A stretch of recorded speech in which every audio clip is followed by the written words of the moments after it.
Assalamualaikum warahmatullahi wabarakatuh. Saya di sini akan menjelaskan tentang departementalisasi BOP metode alokasi bertahap. Kami dari kelompok 6 yang beranggotakan yang pertama Istianatul Ulum Malida Dewi NIM 2020111239. Yang kedua Arvina Nuryanti NIM 2020111257. Yang ketiga Esa Widya Pangestika NIM 2020111269. Yang keempat Nova Ibnu Sofian NIM 2020111313. Yang kelima Hidayatullah NIM 2020111321. Selanjutnya departementalisasi. Pengertian departementalisasi adalah pembagian pabrik ke dalam bagian-bagian yang disebut departemen atau pusat biaya cost center yang dibebani dengan overhead pabrik. Dalam departementalisasi biaya overhead pabrik, tarif biaya overhead dihitung untuk setiap departemen produksi dengan dasar perbebanan yang mungkin berbeda di antara departemen-departemen produksi yang ada. Oleh karena itu, departementalisasi biaya overhead pabrik memerlukan pembagian perusahaan ke dalam departemen-departemen untuk memudahkan pengumpulan biaya overhead pabrik yang terjadi. Selanjutnya, manfaat departementalisasi. Departementalisasi biaya overhead pabrik bermanfaat untuk pengendalian biaya dan ketelitian penentuan harga pokok produk. Pengendalian biaya overhead pabrik dapat lebih mudah dilakukan dengan cara menghubungkan biaya dengan pusat terjadinya, sehingga dengan demikian akan memperjelas tanggung jawab setiap biaya yang terjadi dalam departemen tertentu.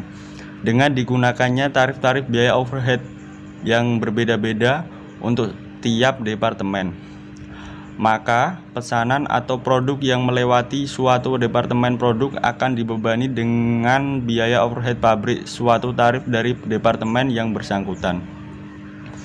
Selanjutnya, tujuan departementalisasi.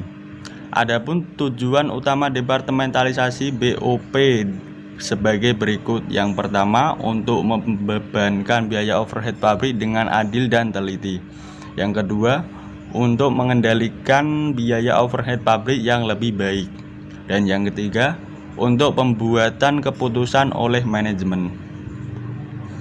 Selanjutnya, syarat atau kondisi. Agar tujuan dapat tercapai dalam departementalisasi diperlukan syarat atau kondisi sebagai berikut. Yang pertama, ketepatan dalam menentukan jumlah departemen produksi maupun pembantu. Yang kedua, pembagian departemen hendaknya selaras dengan pembagian struktur organisasi di dalam pabrik. Yang ketiga, dapat dipilih dasar distribusi, alokasi maupun pembebanan yang tepat. Dan yang keempat, penentuan dasar yang sesuai kapasitas dan besarnya kapasitas dengan tepat sesuai pula dengan variabilitas biaya overhead pabrik. Selanjutnya, faktor-faktor yang dipertimbangkan.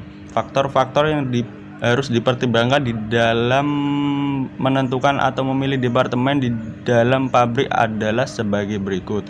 Yang pertama, pembagian tanggung jawab atas pengolahan produk dan jasa yang dihasilkan di dalam pabrik serta atas biaya yang terjadi.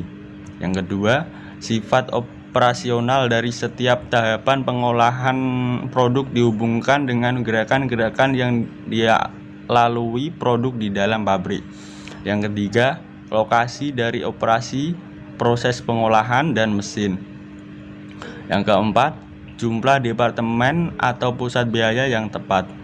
Dan yang kelima, penyesuaian mesin, proses, atau operasi di dalam setiap departemen atau pusat biaya.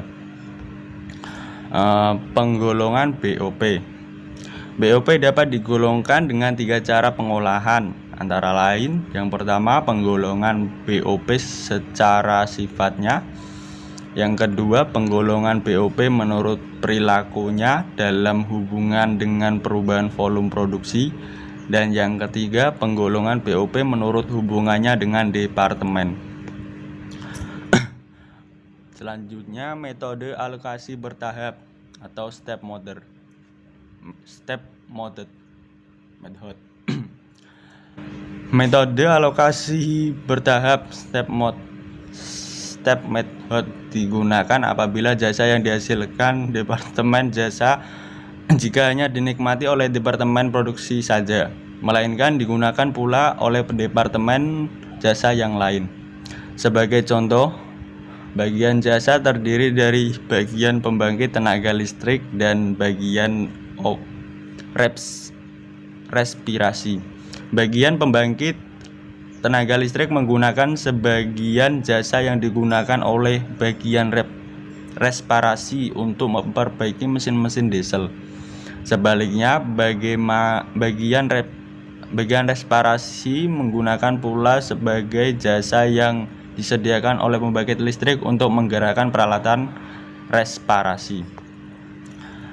Dalam metode alokasi bertahap tidak bertimbal balik digunakan ketentuan-ketentuan sebagai berikut. Yang pertama, biaya overhead pabrik departemen pembantu di samping dialokasikan kepada departemen produksi. Jika dialokasikan pula kepada departemen pembantu lainnya yang dinikmati jasa dari departemen pembantu dialokasikan tersebut. Yang kedua, harus ditentukan urutan atau tahapan alokasi biaya departemen pembantu.